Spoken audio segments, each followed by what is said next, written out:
Hello and welcome to PSC Panchayat the official YouTube channel of Omnisense academy. हम अपनी lecture series जो हमने unit 2 paper 4 का चालू किया है उसमें हमने एटीट्यूड पढ़ लिया है, एप्टीट्यूड पढ़ लिया है। उसी में next topic is emotional intelligence. ठीक है, इमोशनल इंटेलिजेंस में आज हम अपने बात करेंगे कि इमोशनल इंटेलिजेंस क्या होता है। इसमें अगर आप प्रीवियस ईयर क्वेश्चन देखेंगे तो मैक्सिमम पूछा गया what is emotional intelligence, emotional intelligence का क्वेश्चन क्या है। तो इसके आसपास हम जितना जान सकते हैं उतने हम जानने की कोशिश करेंगे, डेफिनेशंस को देखेंगे और कोशिश करेंगे कि जितना हमारा राइटिंग मटेरियल जितना हमारे प्रोवाइड हो जाए वो। अब इमोशनल इंटेलिजेंस से बात करते हैं कि इमोशनल इंटेलिजेंस है क्या। Emotional intelligence is assimilation of intelligence and emotion to make sure कि आप अपने आप को बेहतर तरीके से प्रेजेंट कर पाएं, आप अपने इमोशंस को एनालाइज कर पाएं और ज़्यादा ही इमोशनल वे में या ज़्यादा ही इंटेलिजेंट वे में डिसीजन मेकिंग ना करें। फॉर एग्जाम्पल यहाँ पे हम मान लेते हैं कि emotion and intelligence, emotion and intelligence दो एक्सट्रीम्स हैं। क्या है? दो एक्सट्रीम है। इसके बीच का जो पार्ट है, जो मिडिल पाथ वो है इमोशनल इंटेलिजेंस। मिडिल पाथ क्या है? Emotional intelligence. ना बहुत बिल्कुल इंटेलिजेंस मतलब बिल्कुल ब्रेन के इमोशन एक्सक्लूड कर देना, वैसा नहीं है। ये माना जाता है ब्यूरोक्रेटिक मॉडल ऑफ किसका? Weberian model of bureaucracy. इसमें क्या होगा? वेबेरियन मॉडल ऑफ ब्यूरोक्रेसी में वेबर क्या बोलते हैं कि रिजिडिटी आ जाएगी। ठीक है, आयरन केज बन जाएगा। वेबर क्या बोलते हैं कि रिजिडिटी आ जाएगी, स्टैंडर्ड आ जाएंगे, जो इतना ज़्यादा ही ब्यूरोक्रेटाइजेशन हो जाएगा कि इमोशन की कोई जगह ही नहीं होगी, सब बिल्कुल अप टू द मेरिट होगा। जो भी चीज़ें होगी विदाउट इमोशन होंगी। ठीक है, प्रैक्टिकल चीज़ें होंगी। ये इंटेलिजेंस बेस पे होगी। ये कौन? Weberian model. इमोशन बेसिस पे क्या है कि जो आप डिसीजन इमोशन के साथ ज़्यादा ले लेते हैं कि कोई आपके पास आया कि सर मेरी मदद कर दी, ये वो हो सकता है कि उसने आपको ठग लिया। ठीक है, तो वो सिर्फ इमोशन के बेसिस पे आपने डिसीजन लिया। यहाँ पे आपने अपने इमोशन को एनालाइज किया और इंटेलिजेंस का प्रयोग किया और दोनों का मिला करके जो आपने प्रोडक्ट दिया वो है इमोशनल इंटेलिजेंस। इसको हम यहाँ क्यों पढ़ रहे हैं? इसीलिए क्योंकि इमोशन का होना बहुत ज़रूरी है इन टर्म्स ऑफ कि आप जब serving to the people, specially weaker section of society की तरफ, अनलेस आप सिंपैथेटिक नहीं होंगे, अनलेस आप उनकी सिचुएशन को नहीं जानेंगे, उनके प्रति आपके अंदर करुणा भाव नहीं होगा, तब तक आप उनके लिए उस कैपेसिटी से काम ही नहीं कर पाएंगे। क्यों? क्योंकि उनकी सिचुएशन को अंडरस्टैंड करने के लिए आपको सिंपैथेटिक होना, एम्पैथेटिक होना बहुत ज़रूरी है। ठीक है, तो इमोशनल इंटेलिजेंस इसलिए ज़रूरी है कि इंटेलिजेंस आप यूज़ कर रहे हैं एज अ ब्यूरोक्रेट, आप डिफरेंट पॉलिसी फॉर्मेशन कर रहे हैं, आप परम्यूटेशन कॉम्बिनेशन लगा रहे हैं कि क्या रिसोर्सेज कहाँ पे यूटिलाइजेशन होगा, ऑप्टिमम यूटिलाइजेशन कैसे हो सकता है, इक्विटेबल डिस्ट्रीब्यूशन ऑफ रिसोर्सेज कैसे हो सकता है। ये सारी चीज़ें आप मैकेनाइजेशन, डेटा एनालिटिक्स सबसे कर रहे हैं, बट उसके साथ साथ इमोशन ऐड करना है जिसमें आप उनके प्रति करुणा भाव से देख सकें और उनकी सिचुएशन को अंडरस्टैंड कर सकें, उनकी रिक्वायरमेंट के हिसाब से पॉलिसीज बना सकें। इसीलिए इमोशनल इंटेलिजेंस रखा गया है। ठीक है, क्या होगा अगर बिल्कुल ही इंटेलिजेंस चला जाएगा तो इमोशन टुवर्ड्स पीपल नहीं जाएगा। सेकंड एआरसी में हमने देखा कि empathy is major value for a civil servant. ठीक है, तो ये हमने इमोशनल इंटेलिजेंस का एक डिस्क्रिप्टिव पार्ट देख लिया कि होना क्या चाहिए। ठीक है, अब हम कुछ डेफिनेशंस देख लेते हैं या कुछ पॉइंट्स देख लेते हैं जो आप अपनी आंसर राइटिंग में लिख सकते हैं। ठीक है,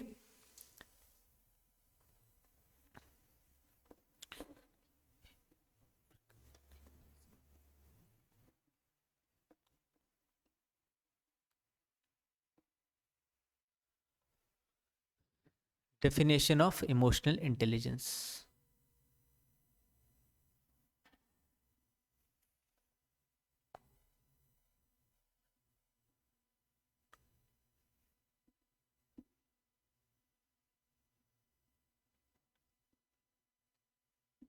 इमोशनल इंटेलिजेंस की definition, it is a way, it refers to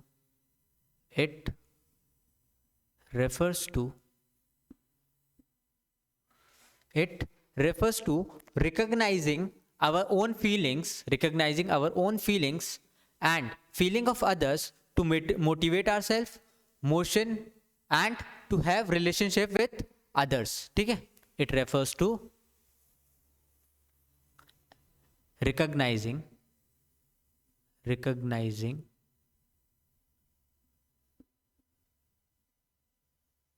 our own feelings,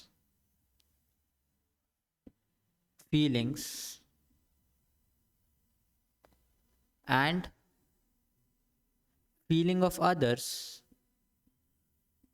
feeling of others, to motivate, to manage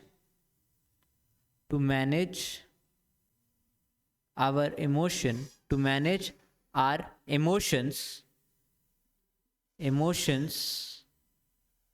that helps in motivating ourselves, that helps in motivate ourselves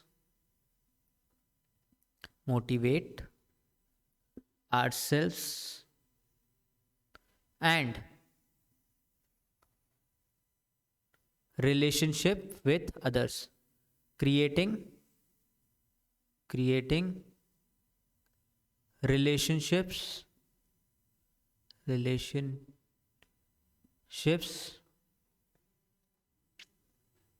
with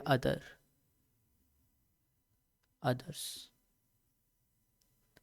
मैं एक चीज़ आपको बोलूँगा कि make sure जब आप previous year question देखेंगे तो देखेंगे ये कॉमन टाइप के ही क्वेश्चन आ रहे हैं.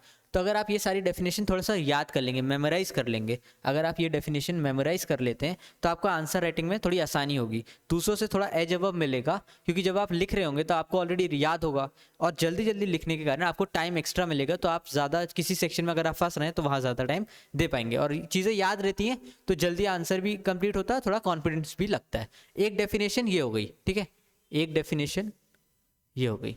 दूसरी डेफिनेशन इज, सेकेंड डेफिनेशन देख लेते हैं. Second definition is motivation is a way of recognising और ability to think rationally, act purposefully and according to situation along with effective application of power of emotion. ठीक है, emotional intelligence is ability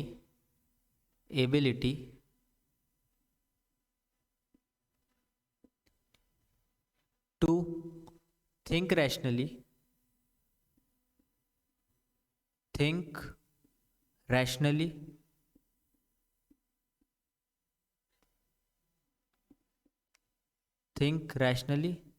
act purposefully and according to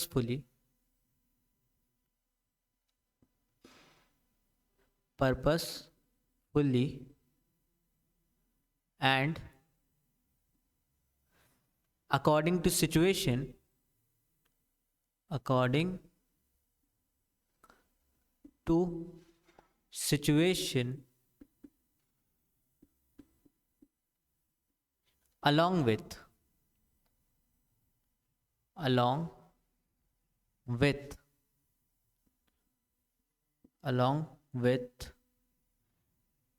आप देख रहे हैं it is ability to think rationally.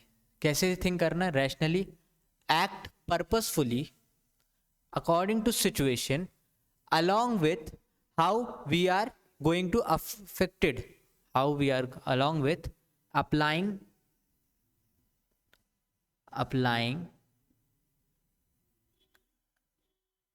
power of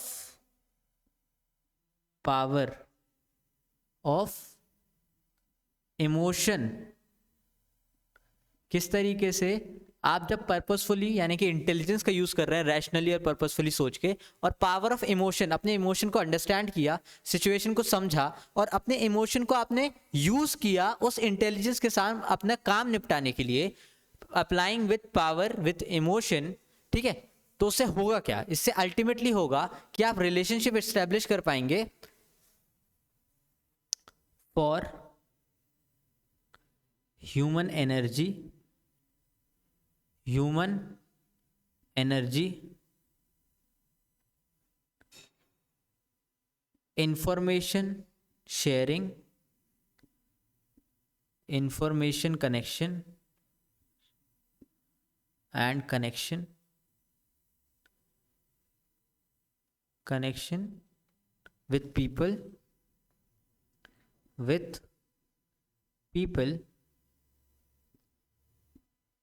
also chance of influencing them, also chance of influencing them, influencing them.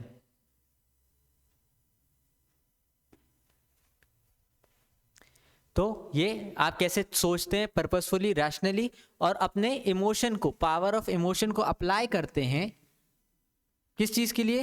Human energy को channelise करने के लिए, लोगों से कनेक्शन बनाने के लिए, अपने लोगों को इन्फ्लुएंस करने के लिए। वो होता है इमोशनल इंटेलिजेंस। ठीक है, ये दो डेफिनेशन हो गई। एक और हम देख लेते हैं कि it is a way of recognizing, understanding our emotion and choosing how we think, feel और एक्ट। ठीक है, इसको मिटा देते हैं।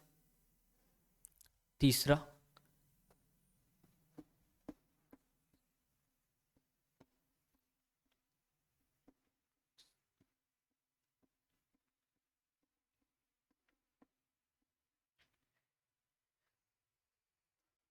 तीसरा है emotional intelligence is a way of recognizing,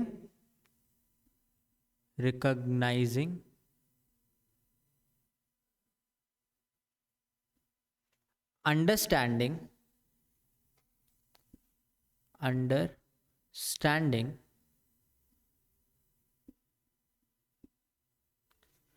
और recognizing, understanding और choosing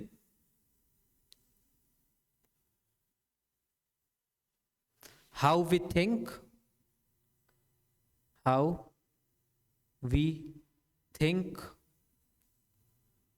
और how we feel और how we actually act। हम कैसे सोचते हैं, फील करते हैं या एक्ट करते हैं, इसको हम अगर रिकॉग्नाइज कर लें, समझ लें, और हमारी सिचुएशन के यानी कि हमारे कंट्रोल में आ जाए वो चीज़ कि हम कैसे सोच रहे हैं, किस तरीके से एक्ट कर रहे हैं, ये सारी चीज़ें अगर हमारे कंट्रोल में आ जाए तो इमोशनल इंटेलिजेंस का पार्ट हो जाती हैं। ठीक है, इसके साथ आप ये ज़रूर लिखें कि इमोशनल इंटेलिजेंस इज नॉट, जैसे कि हमने देखा था कि कोई एक्सट्रीम नहीं है, is not opposite of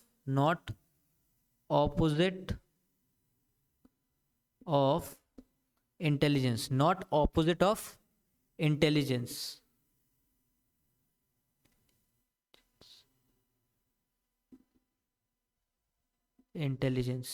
But it is middle path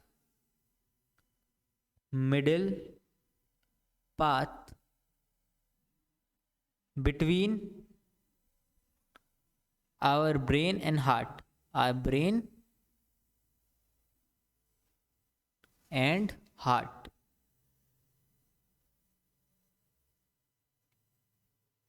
ये हमारा ब्रेन और हार्ट के बीच के जो एसिमिलेशन है, दोनों का कॉम्बिनेशन हमारे प्रोडक्टिविटी की तरफ है, वो है इमोशनल इंटेलिजेंस। आई होप आपको समझ में आ रहा होगा कि किस तरीके से आप अपने इमोशन को रिकॉग्नाइज करते हैं, अंडरस्टैंड करते हैं और मेक श्योर करते हैं कि उसका चैनलाइजेशन आप लोगों से कम्युनिकेशन बैठाने में, अपने काम को सही बनाने में यूज करें। That is emotional intelligence. अब हम देखेंगे दो मॉडल ऑफ इमोशनल इंटेलिजेंस जो डिफरेंट ऑथर्स ने दिए हुए हैं।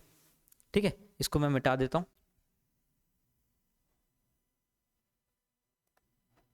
अब हम देख रहे हैं कि कैसे दो मॉडल ऑफ इमोशनल इंटेलिजेंस दिए गए हैं। ठीक है, पहला मॉडल दिया है जो first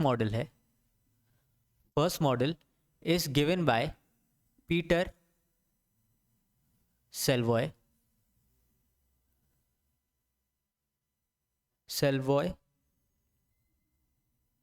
and John mayor.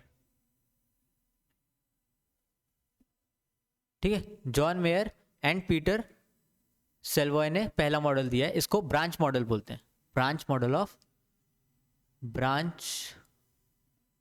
Model of emotional intelligence, branch model of emotional intelligence. इसमें क्या होगा कि पहले आप अपने इमोशन को परसेप्शन देंगे, ठीक है, इमोशन को आप पहले आइडेंटिफाई करेंगे, रिकॉग्नाइज करेंगे, ठीक है। दूसरी बात, आप उनको असिमिलेट करेंगे, उनको अंडरस्टैंड करेंगे कि इमोशन, जो थॉट्स हमारे प्रोड्यूस हो रहे हैं इमोशन के कारण, वो क्यों हो रहे हैं। फिर आप अंडरस्टैंडिंग ऑफ इमोशन रखेंगे और फिर उसके अकॉर्डिंग आप मैनेजमेंट ऑफ इमोशन करेंगे, जिसमें आप एक्चुअली में उस इमोशन को यूज करके अपनी प्रोडक्टिविटी को इंक्रीज करेंगे, ठीक है। ये सारी चीजें आएंगी इस मॉडल में, ठीक है। मैनेजमेंट कैसे करेंगे इंटेलिजेंस एंड पर्सनल ग्रोथ के लिए, ठीक है। पहला है इमोशनल परसेप्शन,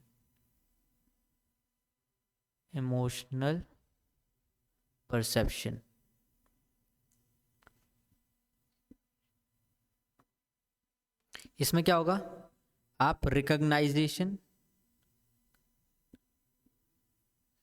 या आइडेंटिफिकेशन ऑफ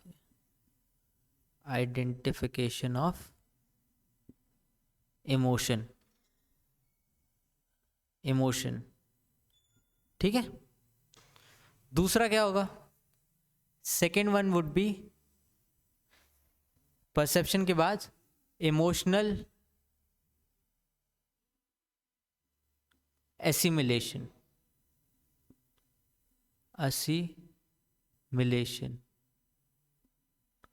इसमें क्या होगा, थॉट्स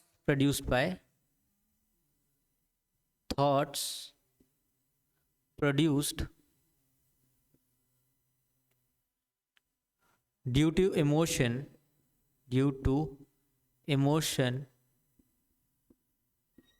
are assimilated। आप इससे समझने की कोशिश करेंगे कि ये जो थॉट्स आ रहे हैं वो क्या क्या थॉट है, आप उनको इकट्ठा करेंगे, उनको एक साथ लाएंगे। फिर तीसरा, जो इस इमोशन के कारण, मान लीजिए आप बहुत एंग्री हैं, ठीक है, अभी इमोशनल इंटेलिजेंस की नहीं होगा, ठीक है, आप बहुत एंग्री हैं, तो उस एंगर में किसी चीज के लिए के एंगर हो गए, तो उसके लिए आपके बहुत सारे थॉट आएंगे, और जब आप गुस्सा होगे तब बहुत सारे थॉट्स आएंगे, ठीक है। आप उन सब थॉट्स को इकट्ठा करोगे and you will try to understand emotional understanding, उन अंडरस्टैंडिंग बैठाएंगे आप,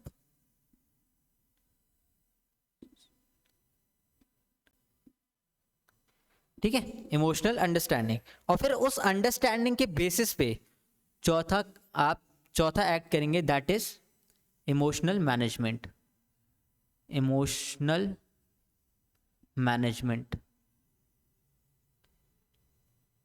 इसमें क्या होगा, इमोशनल मैनेजमेंट में आप क्या करेंगे, use that emotion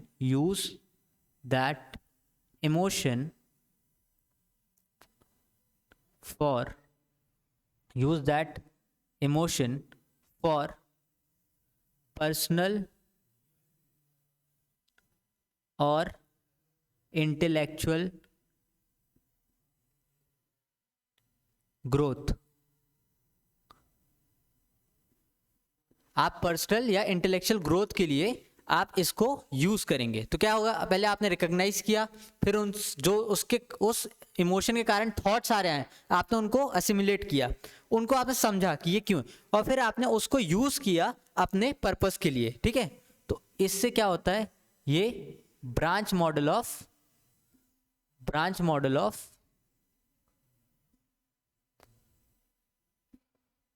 emotional intelligence हो गया। ये क्या हो गया, branch model of emotional intelligence, ठीक है। This is branch model of emotional intelligence. Second दिया है, सेकेंड वाला दिया है हमें डैनियल गोलमैन ने 5 तरीके दिए हैं। क्या दिए हैं,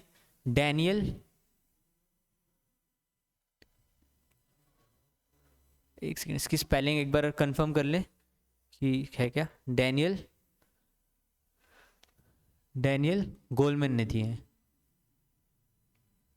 ठीक है। डैनियल गोलमैन ने 5 एट्रीब्यूट्स दिए हैं ऑफ इमोशनल इंटेलिजेंस। इसको अगर कहीं पे आता है कि how can you develop emotional intelligence, how can you develop emotional intelligence, तो आप इन्हीं 5 पॉइंट्स को लिख सकते हैं टू डेवलप इमोशनल इंटेलिजेंस। अगर कहीं क्वेश्चन आता है how can you develop emotional intelligence, तो आप डैनियल गोलमैन के 5 पॉइंट्स को लिख सकते हैं। तो अगर कहीं क्वेश्चन आएगा how can you develop emotional intelligence, emotional intelligence, आप इमोशनल इंटेलिजेंस को किस तरीके से डेवलप कर सकते हैं, ठीक है। तो आप कैसे डेवलप कर सकते हैं, ये 5 पॉइंट डैनियल गोलमैन ने बताए। इन्हीं की थ्योरी को ये आगे लेके गए। तो इन्होंने 5 पॉइंट क्या बताए हैं? पहला पॉइंट है सेल्फ रिकॉग्निशन, अपने आप को जानना कि आप किस तरीके से अपने अवेयरनेस लेना, ठीक है। सेल्फ अवेयरनेस, पहला क्या है? सेल्फ अवेयरनेस, अपने इमोशन को जानना, ये पहचानना कि मैं ये क्यों है, मेरे फीलिंग्स को आइडेंटिफाई करना, ठीक है। यहाँ पे सेल्फ अवेयरनेस, जो कि यहाँ पे भी हुआ था इमोशनल परसेप्शन में भी हमने रिकॉग्निशन और आइडेंटिफिकेशन किया था, ठीक है। पहला क्या है? Self awareness. फिर दूसरा क्या है? सेल्फ अवेयरनेस, जैसे आप अवेयर हो गए अपने इमोशन के बारे में, उसके बाद आप सोशल अवेयरनेस रखते हैं। सोशल अवेयरनेस, सोशल अवेयरनेस का मतलब है कि एम्पैथेटिक होना, दूसरों के बारे में जानना, उनके शू में यानी उनकी सिचुएशन में अपने आप को रखना कि वो किस कंडीशन में होंगे, ठीक है। उनके बारे में भी, उनके इमोशन को भी अंडरस्टैंड करना, पहले अपने इमोशन को अंडरस्टैंड करना, फिर सामने वाले के इमोशन को भी आपको अंडरस्टैंड करना पड़ेगा, ठीक है। तो क्या हो गया? सोशल अवेयरनेस, सोशल अवेयरनेस, इसको क्या बोलते हैं? एम्पैथेटिक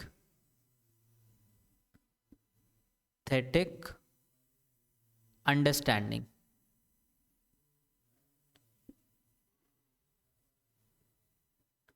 ठीक है।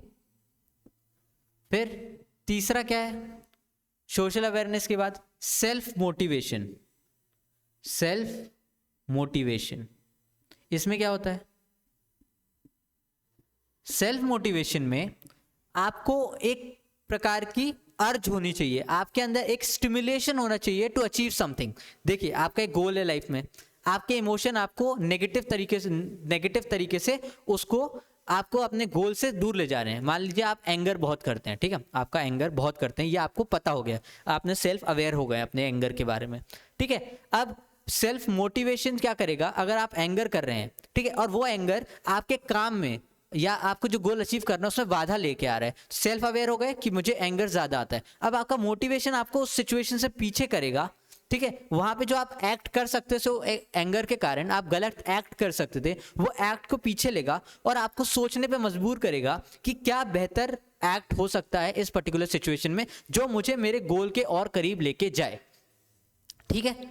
हो सकता है कि जब आप क्रिकेट खेल रहे हैं, ठीक है, जब आप क्रिकेट खेलते हैं, जो या हम क्रिकेट देखते हैं, तो उसमें किसी को बहुत गुस्सा आ गया, तो किसी ने हाथ उठाया, अगर वो हाथ उठा देगा तो वो क्या होगा? बैन हो सकता है, उसे और कोई सिचुएशन में ला सकते हैं, वो क्रिकेट खेलने नहीं मिलेगा। उसने क्या किया? उस इमोशन, उसने आइडेंटिफाई किया कि मुझे इमोशन में एंगर आ रहा है, ठीक है, उसने ये भी आइडेंटिफाई किया कि यार सामने वाले को भी तो एंगर आ ही रहा होगा, उसने थोड़ी देर शांत रहा, लेकिन उसने सेल्फ मोटिवेशन में उसने उस एनर्जी को, उस एंगर को चैनलाइज किया अपनी प्रैक्टिस में, और नेक्स्ट टाइम जब उसके सामने आया तो उसने उसके ज्यादा शॉट मारे या विकेट ले लिया। तो उसने क्या किया? अपने सेल्फ अवेयरनेस से अपने एंगर को, अपने इमोशन को समझा, अपने एक्ट को सेल्फ मोटिवेशन से अपने एक्ट को कंट्रोल किया, ठीक है। इसीलिए चौथा पॉइंट है सेल्फ रेगुलेशन, सेल्फ रेगुलेशन।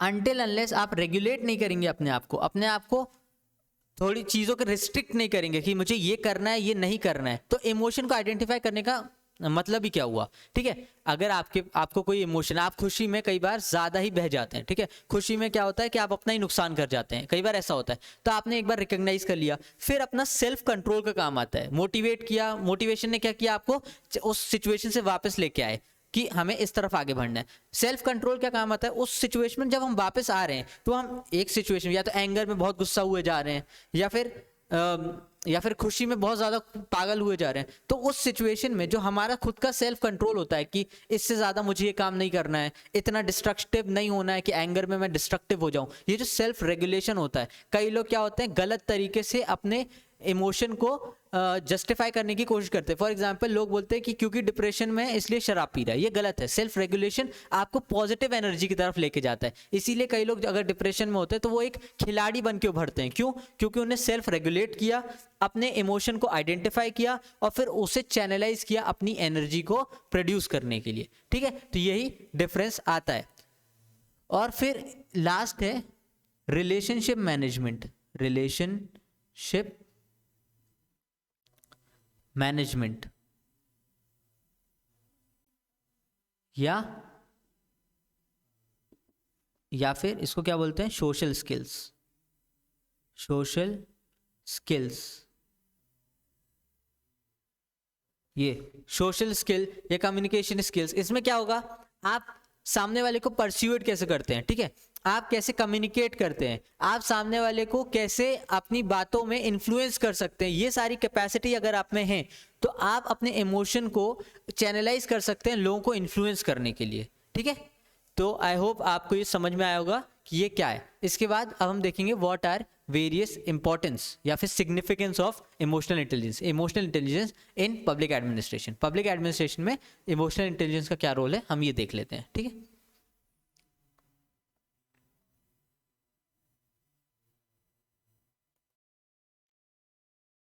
अब हम देखने वाले हैं कि कैसे benefit of emotional intelligence in public administration होता है। फॉर एग्जांपल, अगर हम इमोशनल इंटेलिजेंस का यूज़ करें अपने day to day administrative working में, तो कैसे हम उसे अपनी एडमिनिस्ट्रेशन को इम्प्रूव कर सकते हैं। पहले अगर हम इमोशनल इंटेलिजेंस का यूज़ करें, अगर हम अपने इमोशन एंड इंटेलिजेंस को मिला दें वर्किंग में, तो हमें ज़्यादा एफिशिएंट एंड इफेक्टिव वर्किंग मिलेगी। कैसे कि अगर हमने लोगों के प्रति एक करुणा भाव से कि वर्किंग में क्या क्या उनको प्रॉब्लम आती है, कहीं टॉक्सिक कल्चर ऑफ वर्किंग तो नहीं हो गया है, उसको एक इमोशन के साथ और इंटेलिजेंट वे से अगर हम उसे सही कर दें, जैसे कि कोऑपरेटिव वर्ल्ड में आपने देखा होगा कि एक्सरसाइज टीम बिल्डिंग एक्सरसाइजेज होती हैं, जैसे चेन्नई सुपर किंग है हार गई थी तो उसके बाद वो आए थे, उन्होंने वेरियस एक्टिविटीज़ की थी साथ में ताकि जो नए प्लेयर्स है वो एक साथ जुड़ सकें, तो टीम बिल्डिंग एक्सरसाइज। तो आपने क्या किया, इमोशन और इंटेलिजेंस को मिला के और एफिशिएंट, इफेक्टिव और पर्पस ड्रिवन वर्किंग एनवायरनमेंट बनाया। ठीक है, कैसे कि अगर लोगों का इमोशन सही तरीके से अगर चैनलाइज किया जाए तो जो हमारे ऑब्जेक्टिव्स और गोल्स के ऑर्गेनाइजेशन के ऑब्जेक्टिव हैं वो आसानी से अचीव हो सकते हैं। दूसरा है कमिटमेंट एंड सेटिस्फेक्शन इंडिविजुअल बढ़ेगा। Commitment and satisfaction in individual बढ़ेगा। कैसे? अगर इमोशन उसको पता है कि मेरे इमोशन किस तरीके से काम कर रहे हैं, ठीक है, और एज अ ऑर्गेनाइजर आपको पता है कि हमारे एम्प्लॉयज़ के अंदर अभी क्या क्या चल रहा है, ठीक है, उसके बाद आपने उनकी सैलरी रेज की, आपने ये देखा कि वर्किंग एनवायरनमेंट इनको ये चीज़ों की ज़रूरत है, आपने उन्हें ट्रेनिंग प्रोवाइड किया, ठीक है, तो उनका क्या हुआ, सेल्फ डेवलपमेंट भी हुआ। उधर से commitment and satisfaction of individual जब बढ़ता है तो ऑर्गेनाइजेशन का अल्टीमेटली जो एफिशिएंसी है वो बढ़ जाती है। तो अगर एडमिनिस्ट्रेशन में बढ़ाना है तो हमें इमोशनल इंटेलिजेंस का यूज करना जरूरी है। थर्ड है more empathetic policy formation in weaker section of society. यहाँ पे क्या किया, देखो, अनटिल अनलेस हम वीकर सेक्शन ऑफ सोसाइटी की प्रॉब्लम्स को समझेंगे नहीं, हम उसे सॉल्व नहीं कर सकते। उसके लिए हमारी empathetic understanding of weaker section की पता होनी चाहिए।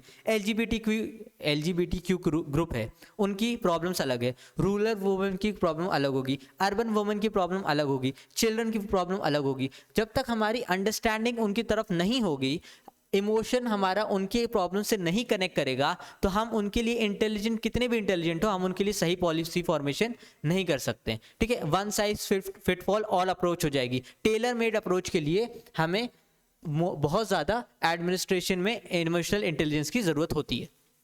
और क्या है, cooperative and trustworthiness working organization. जब इमोशनल इंटेलिजेंस होती है तो लोग करप्शन से पीछे हटते हैं। क्यों? क्योंकि उनके अपने इमोशन में सेल्फ रेगुलेशन होता है। अभी हमने पढ़ा उसमें सेल्फ रेगुलेशन, सेल्फ मोटिवेशन होता है। और ऑर्गेनाइजेशन के गोल क्या है कि हमें करप्शन फ्री सोसाइटी बनानी है, हमें पब्लिक सर्विस पे ध्यान देता है ना कि इंडिविजुअल ग्रोथ पे। अगर सबकी ग्रोथ होगी तो हम भी ग्रो कर जाएंगे, सिर्फ इंडिविजुअल ग्रोथ गलत है होता है, ठीक है। तो ये क्या है, ऑर्गेनाइजेशन का ऑब्जेक्टिव है। यही हमने इमोशनल इंटेलिजेंस के थ्रू उनको कम्युनिकेट किया, हमने अपने इमोशन को और उनके इमोशनल को ऐसे मैनेज किया कि हमारे जो व्यू पॉइंट है वो सेम पेज पे आ गए और सबने ऑर्गेनाइजेशन के लेवल पे ये काम करना शुरू कर दिया। तो और कोऑपरेटिव और ट्रस्टवर्दी ऑर्गेनाइजेशन बनता है, ठीक है। हेल्प इन परसुएशन, जब आपको किसी को परसुएट करना होता है, उससे अपनी काम निकलवाना होता है या उससे आप जो चाहते हैं वो सामने वाले से करवाना होता है, यही परसुएशन होता है। तो आप इमोशनल इंटेलिजेंस का यूज करते हैं, क्या किस चीज से वो उसका इमोशन चेंज होता है। कई बार होता है ना कि लोग गिफ्ट लेके जाते हैं या उनको एक इंसेंटिव देते हैं, वो कहाँ पे जाके किस चीज के लिए उनके मन में सॉफ्ट कॉर्नर है। तो आप अपनी लैंग्वेज में, आप अपनी कम्युनिकेशन में इमोशनल इंटेलिजेंस का यूज करें और परसुएट कर सकते हैं, तो ये एडमिनिस्ट्रेशन में बहुत काम आता है, ठीक है। उसके बाद creation social capital, social capital भी इससे क्रिएट होता है। सोशल कैपिटल का मतलब होता है नेटवर्क ऑफ पीपल। जितने ज्यादा, अब इमोशनल इंटेलिजेंस काम आता है लोगों से रिलेशन बनाने में, और more you make relation more social capital you build. इसका मतलब होता है नेटवर्क ऑफ पीपल, कितने लोगों को आप जानते हैं, कितने लोगों से आपकी पहचान है, कौन कौन आप, कितने डाइवर्स हैं लोग आपकी पहचान में, ठीक है। सोशल कैपिटल वो होता है। And emotional intelligence pave way for tolerant and cooperative society.